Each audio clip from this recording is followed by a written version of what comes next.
Hola amores, welcome back to my channel. I'm back with another Cultures of the Americas video, and this is also in response to a request to do a video on Afro-Mexicans. Afro-Mexicans are Mexicans who are mostly of African ancestry. Afro-Mexicans reside mainly in certain parts of Mexico, such as the Costa Chica, Oaxaca, and Guerrero, Veracruz, and in some cities in northern Mexico. They constitute about 2% of Mexico's total population, numbering about 1.3 million people. As opposed to other Spanish-speaking countries in Latin America with visible Afro-Latino populations, the history of Africans in Mexico has been lesser known for a number of reasons, including small numbers as a proportion of the overall population of Mexico, irregular intermarriage with other Mexican ethnic groups, and Mexico's tradition of defining itself as a mestizo or mixed Spanish and Amerindian country. It is generally not taught in history textbooks that Mexico was a key port of entry for slave ships and consequently had a large African population.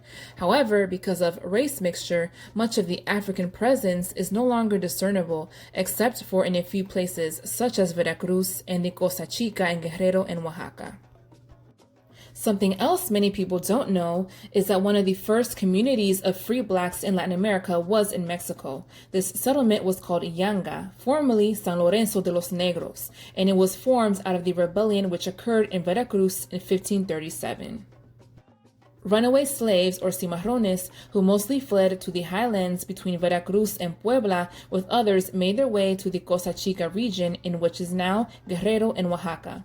The runaways in Veracruz formed settlements called palenques, led by the famous Gaspar Yanga, a Gabon slave who fought off Spanish authorities for 40 years until the Spanish recognized their autonomy in 1608, making San Lorenzo de los Negros, today Yanga, the first community of free blacks in the Americas.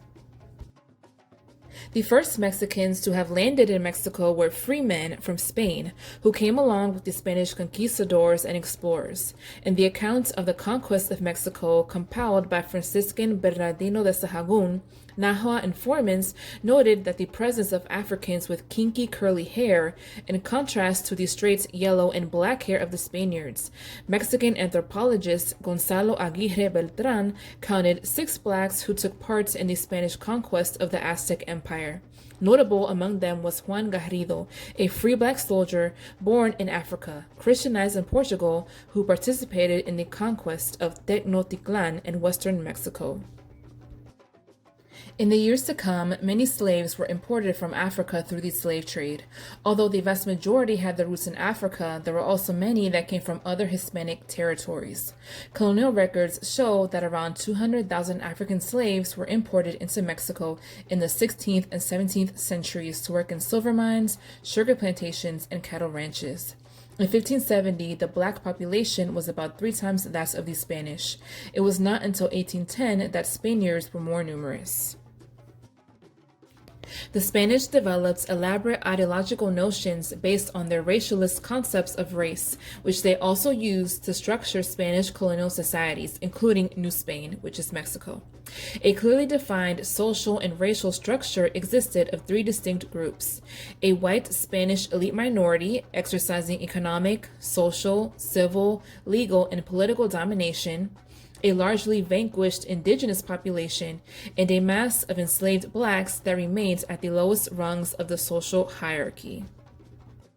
Not surprisingly, this racially based society encouraged miscegenation or racial mixture during the colonial period, and as a rule, white women did not accompany Spanish males who came to New Spain. The Spaniards highly encouraged race mixture to control the different diverse peoples in colonial New Spain. Hence, whitening up was one of the few means of social mobility, which allowed darker-skinned individuals to intermarry with lighter-skinned individuals to improve their chances for living a better life in an extremely racist and sexist colonial society. Eventually, the Spaniards enacted elaborate racial categories to distinguish among diverse peoples and to maintain their privileged positions in colonial New Spain. These included Peninsular, Creole, Castizo, Morisco, Mestizo, Mulatto, Negro, Lobo o Sambo, and Indio, meaning indigenous. Afro-Mexicans ironically contributed to the demographic decline and racial dilution of their group by intermarrying with the indigenous population. Afro-Mexican males, both enslaved and free, acquired indigenous girls and women as concubines because of the imbalance of many black male to few females. Thus, Afro-Mexican males saw advantages of having children by indigenous girls and women, because according to Spanish law, children of free mothers would inherit the status and would be considered free as well. Similarly, many indigenous girls and women would marry black males rather than their fellow men because they were sexually attracted to black men who had a reputation of being boundlessly voluptuous. Afro-Mexicans engaged in a variety of economic activities as slaves and as free persons.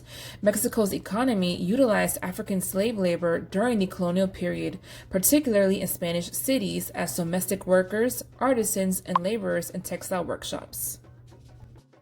Although the vast majority of Africans did not overtly resist their enslavement, a few did, contesting their condition by rebellion and fleeing masters.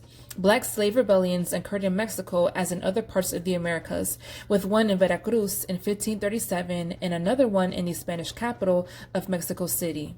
By the 17th century, the free black population already outnumbered the enslaved population, despite slavery being at its greatest extent in the colony during this time. Blacks from the United States also fled from slave states to seek sanctuary in Mexico. In the summer of 1850, the Muskogos, composed of runaway slaves and free blacks from Florida, along with Seminoles and Kicapus, fled south from the United States to the Mexican border states of Coahuila. When it comes to the reduction of the African population in Mexico, a big factor is that many Africans had committed themselves to fight the Mexican Wars of Independence that freed Mexico from the Spanish imperialists.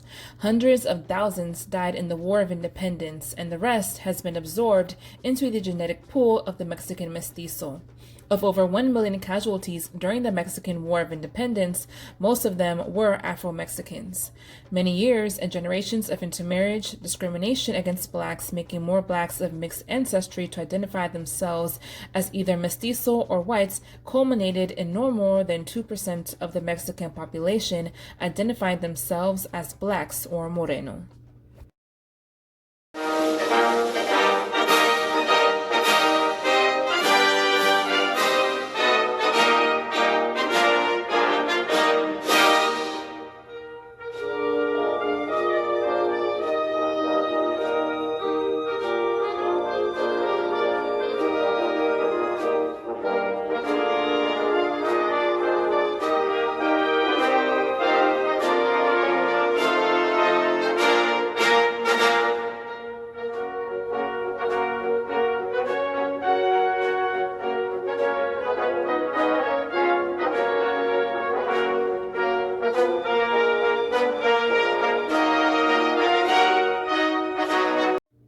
Despite the fact that Afro-Mexicans have a small population, the truth is that most of the so-called mestizo or white Latinos of Mexico have more black ancestry in their gene pool than they may even know.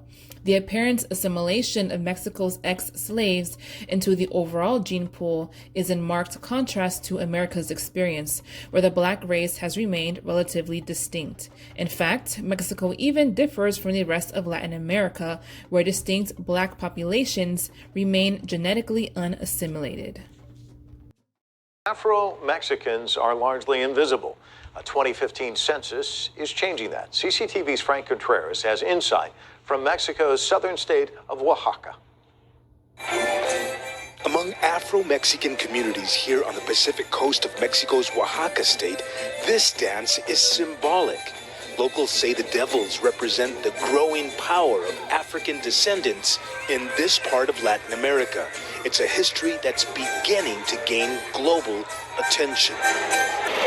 Last year, for the first time, the government conducted an interim census asking Mexicans, based on your culture, history, and traditions, do you consider yourself black, meaning Afro-Mexican or Afro-descendant?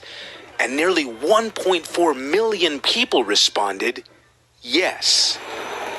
Afro-Mexican communities exist here in Oaxaca State's Costa Chica region, the neighboring state of Guerrero, and Veracruz State, among others. Cada quien An Afro-Mexican leader from Pinotepa Nacional says, as a nation, Mexico is much more than just a mixture of Spanish and indigenous people.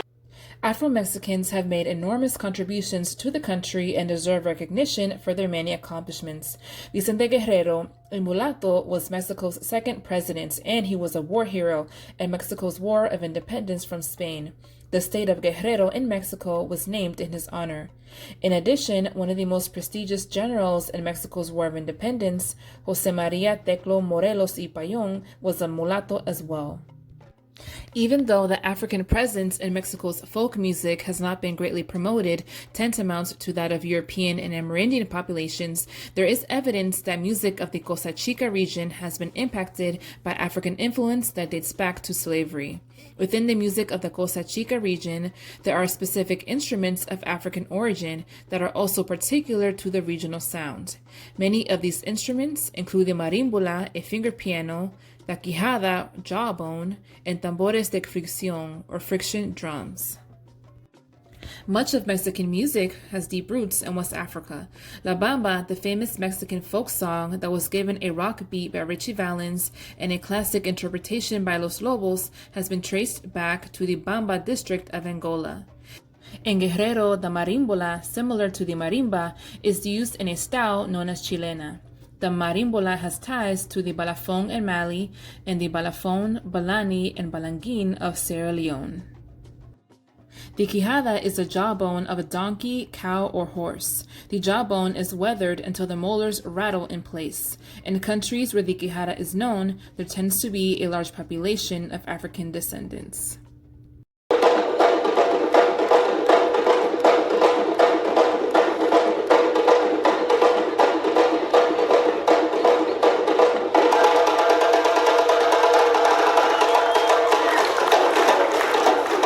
Todas las danzas son del noroeste de África. Nosotros elegimos esa región porque nos dimos cuenta a través del internet que los esclavos que fueron extraídos de allá llegaron hasta acá, a nuestro pueblo, a Collantes, y entonces empezamos a indagar y retomamos esas danzas.